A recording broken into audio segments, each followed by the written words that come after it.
पहले एसआरएफ इसको रेड ले रहे हैं। हालांकि नंबर्स मार्केट आवर में आ गए थे, स्टॉक में रिएक्शन आ गया था, लेकिन मार्केट वेट करता है मैनेजमेंट की कॉन कॉल का और उसके बाद एक व्यू लेने का।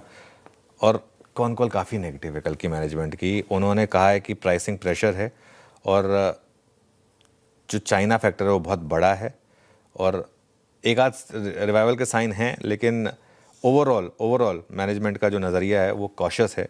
और आप ब्रोकरेज व्यूज़ देखें, सिटी ने सेल की रेटिंग दी है, 2575 के टारगेट है यहाँ पर। मॉर्गन स्टैनली ने अंडर वेट की रेटिंग दी है, 2177 के टारगेट हैं।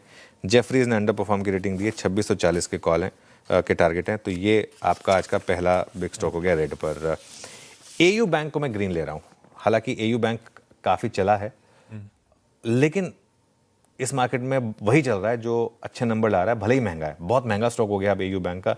लेकिन हाँ, ये देखिए एटलीस्ट यहाँ पैसा नहीं जा रहा है जेब से और मुनाफा 26% बढ़ा, ब्याज से कमाई भी करीब 16% बढ़ी है और किसी भी बैंक से ज़्यादा नेट इंटरेस्ट मार्जिन है इनके 5.7%, 25 basis point quarter on quarter net interest margin बढ़ा है और 5.7% पर आया है। क्रेडिट कॉस्ट 41 बेसिस पॉइंट कम हुई है, 1.19% से कम होकर 0.78% पर आई है और बैंक की गाइडेंस बहुत मजबूत है। FY27 के लिए वो ROA बोल रहे हैं 1.8% से ज़्यादा रह सकता है। अगले साल के लिए लोन ग्रोथ 22 से 25% का टारगेट है इनका। कॉस्ट टू इनकम रेशियो और कम करने का टारगेट है, ऑलरेडी 0.78 है, पॉइंट्स वो उसको मतलब 60% से नीचे लाने का उनका टारगेट है। और रिपोर्ट्स भी ज़्यादातर पॉजिटिव हैं। जेफरीज ने 1220 के टारगेट दिए हैं। तो ये आपके दो अर्निंग्स रिएक्शन हो गए।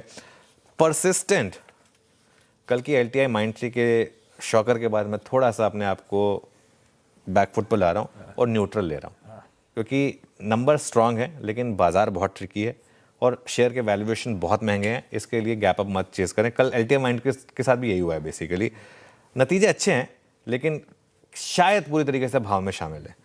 और कांस्टेंट करेंसी रेवेन्यू ग्रोथ 4.1% है, 3.7% एक्सपेक्टेशन था, तो ऑब्वियसली अच्छी ग्रोथ है वहाँ पर।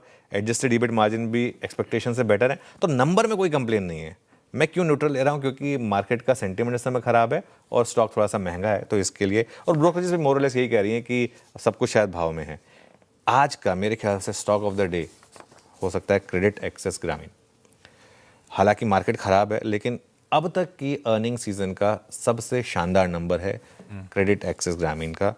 और नतीजों के बाद CLSA और HSBC दोनों ने काफ़ी बुलिश व्यू रखा है। CLSA ने रेटिंग अपग्रेड की है और यहाँ पे आपको टारगेट दिया है इन्होंने करीब 1450 का। और इसके अलावा HSBC ने करीब 1630 के टारगेट दिए हैं। तो ये दो इम्पॉर्टेंट फैक्टर्स हैं जिस जहाँ पर अच्छे व्यूज़ आए हैं।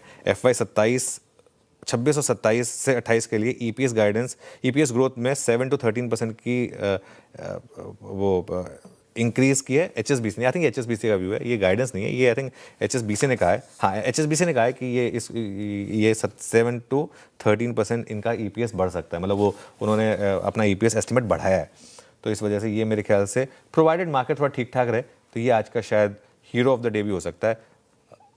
आई होप कि गलत ना पड़ूं मैं इसमें, मतलब क्योंकि मार्केट जिस तरीके से, लेकिन अदरवाइज नंबर्स अच्छे लग रहे हैं यहाँ पर। नंबर्स अपने आप में स्ट्रांग है वाकई क्रेडिट एक्सेस ग्रामीण के। ये हो गया आज के बिग स्टॉक्स।